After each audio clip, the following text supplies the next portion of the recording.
I'm Allendale's chief meteorologist, Ryan Martin. Let's take a look at your midday weather update here quickly. There's not really a lot to talk about in terms of change. The big story, as we saw it this morning, was a drier outlook as we go through the extended forecast period, and that drier outlook should really help the crop dry down. If we see this work out where high pressure parks over the eastern Corn Belt for as long as what we're seeing right now, yeah, I tell you what, we're going to take a lot of moisture out of this crop real quick, and we are going to be well on our way to getting harvest to ramp up in a big way. So, as we take a look at the mid-session models, we really have to kind of figure out what exactly is going to be going on here as we go longer term.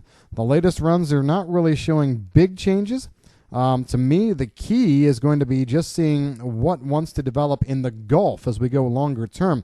So let's start in the tropics. There's a pretty decent tropical wave just off the coast of Africa, going to be moving eastward. The track on this stays very far south in the Atlantic, actually heading more toward the northern edge of South America than anything else. That kind of track would take it through the Bonaire, Aruba area, those far south Dutch Antilles islands, and then maybe kind of curve it north through and over western parts of Cuba and up into the Gulf that way. So it is a track that would support a thought of maybe a tropical system trying to get going across the region, across the Gulf, as we go longer term in the forecast period. So we don't want to completely throw that out, even though this morning I did want to discount it fairly heavily.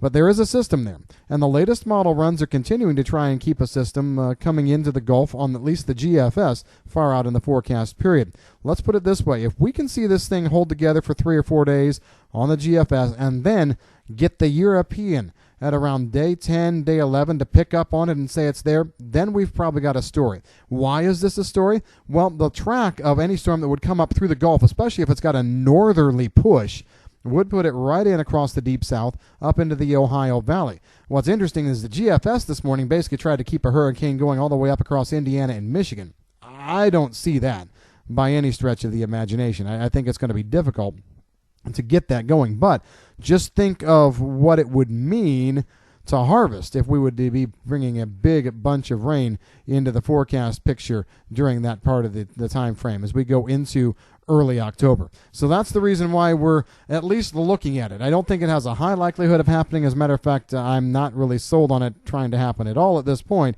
but it's a good talking point. Where I think the better moisture is going to be here over the next week or so is going to be coming up the backside or back rim of this high across the plains. We've got tractors rolling in hard red winter wheat areas, wheat trying to go in the ground in Kansas, and of course you've got harvest that's going to be ramping up more and more over the next couple of weeks. Kansas, Oklahoma, even up into Nebraska.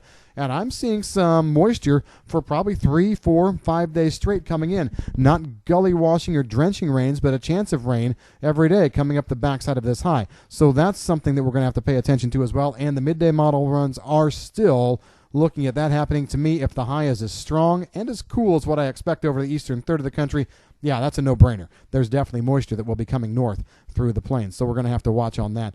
Otherwise, it really looks like it's going to be cool in the east, a little bit warmer in the plains and west. No excessive heat here coming. The latest model runs also showing that we should be fairly calm in our weather forecast pattern. Other than some thunderstorms firing off along the front as we go through the day tomorrow, even the rains that do come through look to be fairly gentle and not over the top. So this is actually one of the better forecasts we've been able to look at as we've gone into a weekend here in a while. Again, it should help harvest. And if you've got any questions in the meantime, give us a call at Allendale. I'm Chief Meteorologist Ryan Martin.